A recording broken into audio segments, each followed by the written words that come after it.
Hi friends, आज के आमी रान्ना करब माछेर झोल आलू और काँचकला दिए और बड़ी दिए।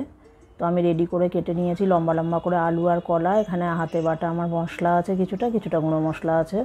ता तेलेर ओपर आमी सामान्य 5 फोड़न दिए एकटा बड़ो साइजेर पेঁয়াজ दिए भालो करे लाल लाल करे भेजे निलाम। तारपर आलूगुलो दिए दिलाम। आलूगुलो बेश किछुटा भाजा हये गेले तार मধ্যে आमी कलाटाके हलुद दिए एकटु सामान्य हलुद दिए कलार आठाटाके धुए निচ্ছি। कलाटा काटार परे देखबेन एकटु आठा आठा हये थाके, एकटु हलुद दिए भालो करे कचले धुए निले आठाटा चले जाए। এটা কাঁচকলা আছে, ভালো করে আমি আর হলুদ মাখিয়ে একটু ধুয়ে নিলাম জলে ফ্রেশ করে। তারপরে আমি দিয়ে দেব কড়াইতে। আর এদিকে আমার বাটা মশলার মধ্যে আছে 2 কোয়া রসুন দিয়েছি, আমি মাছ দিচ্ছি যেহেতু। আর এখানে আমার শাক ভাজা হচ্ছে, রসুন আর কাঁচা লঙ্কা শুকনো লঙ্কা পেঁয়াজ ফোড়ন দিয়ে বেতো শাক ভাজা হচ্ছে। আমার খুব ভালো লাগে এই শাকটা। এই যে আলুটা ভাজা কিছুটা হয়ে গেছে, তারপর কলাটা দিয়ে দিলাম। কলাটা বেশি ভাজবো না যাতে শক্ত না হয়ে যায় কলাটা। কাঁচকলা শক্ত হয়ে গেলে ভালো লাগে না খেতে। তাই কিছুটা ভাজার পরে তখন আমি মশলাগুলো দিয়ে দেবো। এখানে আমার ওই 6টা-7টা মতো বড়ি আছে, ভেজে নিয়েছি আমি। আর 300 গ্রাম কাটাপোনা আছে, এখানে কাটাপোনার পেটি এটা। আর এখানে আমার আছে 2 কোয়া রসুন, একটু আদা, একটু কাঁচা লঙ্কা, একটু জিরে বাটা আর সাথে একটু ধনে গুঁড়ো, হলুদ গুঁড়ো। তো আমি আলুটা আর কলাটা ভালো করে কষে নিচ্ছি। এবার আমি যেহেতু তরকারিতে সব তরকারিতে ব্যালেন্সের জন্য একটু চিনি দিই, অল্প চিনি দেবো আর নুন দেবো। নুনটা স্বাদ মতো দেবো।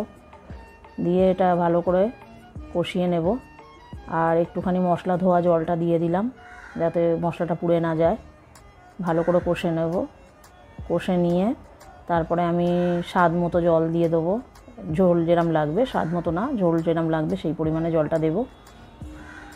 তো জল দিয়ে দেবো। এবারে এর সবজিগুলো সব ভাজা হয়ে গেছে বেশিরভাগ, আলুটা কলাটা, তো বেশি টাইম লাগবে না। তো এই 5-7 মিনিট ফোটার পরে আমি ভাজা মাছটা আর বড়িটা দিয়ে দেবো। প্রথমেই দেবো না, তাহলে মাছটা বেশি সফট হয়ে যাবে। তো এবারে দিয়ে দেবো আমি বড়িটা আর মাছটা দিয়ে, আর চাপা দেবো না ওপর থেকে, কারণ সবজি অর্ধেক সেদ্ধ হয়ে গেছে। আর মাছটা চাপা দিলে বেশি নরম হয়ে যাবে, সফট হয়ে যাবে, খুব একটা টেস্ট লাগবে না, এই কারণে চাপাটা দেবো না বেশি। তারপরে এবার আমি ফুটিয়ে নেব 5-7 মিনিট 8 মিনিট মতো। ফুটিয়ে নিয়ে আমি নামিয়ে নেব।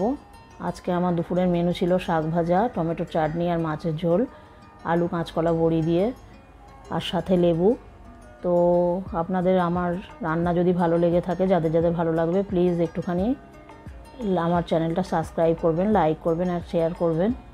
আমি যেরকম সোজা পদ্ধতিতে রান্না করি সেরকমই দেখাই। যাদের ভালো লাগবে প্লিজ বন্ধুরা একটুখানি আমার চ্যানেলটা সাবস্ক্রাইব করবেন। Tata, by.